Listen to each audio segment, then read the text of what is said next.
মৰিয়নিত পুনৰ বন্যহস্তীৰ উপদ্ৰৱ, প্ৰথম প্ৰাণ ৰক্ষা দুগৰাকী মহিলাৰ। মৰিয়নিত বন্যহস্তীৰ উপদ্ৰৱ নতুন কথা নহয়। ঘৰ-দুৱাৰ ভাঙি, মানুহ মাৰি ধান খেতি বিনষ্ট কৰি বহুদিনৰ পৰা মৰিয়নিৰ বিভিন্ন অঞ্চলত এই বন্যহস্তীৰ জাকটোৱে উপদ্ৰৱ চলাই আহিছে। চৰকাৰৰ নাই কোনো স্থায়ী সমাধান। আবেদন-নিবেদন কৰিও সময়ত নাপায় কোনো ক্ষতিপূৰণ। যোৱা ৰাতি নকছাৰী দিহিঙীয়া গাঁৱৰ পিতৃ-মাতৃ হীনা জিমি গগৈ নামৰ এগৰাকী যুৱতীৰ ঘৰত ঘৰ ভাঙি লণ্ডভণ্ড কৰে বন্যহস্তীৰ এটা জাকে। পিছফালে হাতীৰ জাকটোৱে ঘৰৰ বেৰ ভাঙি থকা অৱস্থাত জিমি গগৈ আৰু তেওঁক দৈনিক ৰখিবলৈ অহা সম্বন্ধীয় বৌয়েকে পলাই কথমপি প্ৰাণ ৰক্ষা কৰে।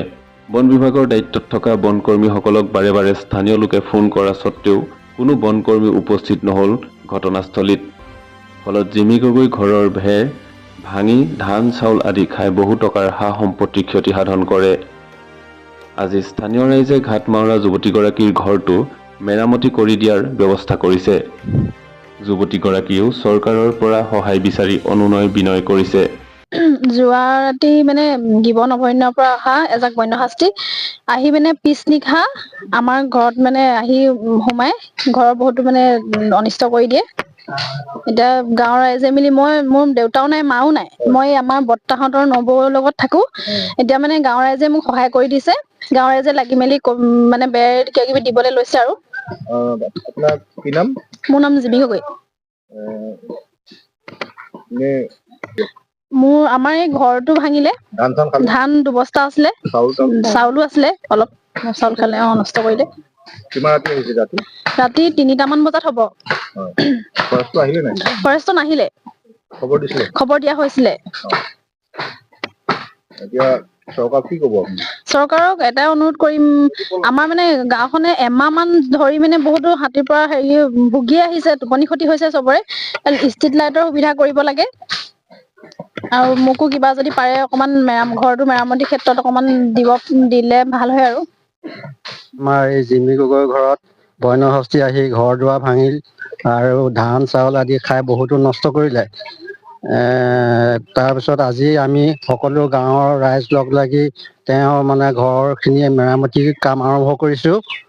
তাৰপিছতে আজি প্ৰায় এমাহ মানেই আমাৰ গাঁৱত এই বন্যহস্তীয়ে বহুত উপদ্ৰৱ কৰি আছিল। পথাৰত কিছুমান ধান নষ্ট কৰিলে। গতিকে চৰকাৰক এই বন্যহস্তী নিয়ন্ত্ৰণৰ কাৰণে আমি অনুৰোধ কৰোঁ।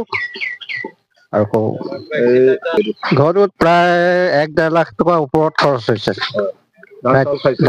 ধানো খালে, চাউলো খালে, ঘৰৰ বেৰ দুৱাৰ টিং মানে সম্পূৰ্ণ ভাঙি চুৰমাৰ কৰিলে। বৰ্তমান আমি মেৰামতি কৰি আছো, ৰাইজ লাগি আছে আমাৰ। চৰকাৰক আমি এটাই অনুৰোধ কৰো, আমাৰ গাঁৱত পোহৰ হোৱাকে কিবা ব্যৱস্থা কৰি দিব লাগে। কাৰণ বন্যহস্তী আহিলে আমি অহা যোৱা কৰি বহু অসুবিধা পাওঁ, বা বন্যহস্তীও পোহৰ পালে কিজানি নাহিব নেকি। বন বিভাগতো কালি অহা নাই বুলি শুনিছো। অহা নেদেখিলো বাৰু, কালি অহা নাই। আনফালে একে নিশাই দিহিঙীয়া পাৰ 8 নং পকা লাইন মজলীয়া বিদ্যালয়ৰ পকী বেৰ ভাঙি এটা বন্যহস্তীৰ জাকে ছাত্ৰ-ছাত্ৰীৰ মধ্যাহ্ন ভোজনৰ 2 কুইণ্টলকৈ অধিক চাউল খাই বাচন বৰ্তন আদি ভাঙি ক্ষতি সাধন কৰে। এতিয়া ৰাইজৰ প্ৰশ্ন যে চৰকাৰে কিবা উপায় দিবনে? এই লোকসকলে সদায় এনেকৈ জীয়াতু ভুগি থাকিব লাগিব? যোৱা ৰাতি আমাৰ বিদ্যালয়ত প্ৰায় 2 মান বজাত এজাক বনৰীয়া হাতীয়ে আহি পেলাই আমাৰ বিদ্যালয়খনৰ যিটো MDM অৰ্থাৎ মধ্যাহ্ন ভোজনৰ চাউল আৰু ৰন্ধন সঁজুলি খৰি ইত্যাদি থকা ঘৰটো ভাঙি পেলাই এই ঘৰটোৰ পৰা তেওঁলোকে কিছু চাউল, প্ৰায় 4 বস্তামান চাউল, ৱেট হিচাপে 2 কুইণ্টেলতকৈ অধিক হয়, এই চাউলখিনি তেওঁলোকে সিঁচিলে আৰু কিছু চাউল নষ্ট কৰি খাই পেলালে। লগতে আমাৰ কিটচেন গাৰ্ডেনৰ যিখন আছিলে শাক-পাচলি বাগিচাখনৰ ক্ষতি সাধন কৰে। লগতে প্ৰায় 15,000 মান টকাৰ মূল্যৰ আমাৰ বিদ্যালয়ৰ ৰন্ধনৰ সঁজুলি ভাঙি, অৰ্থাৎ ৱাল পেলাই তেওঁলোকে ভাঙি থৈ গুচি গ'ল। ৱাল চাউল ভাঙি গৈছে।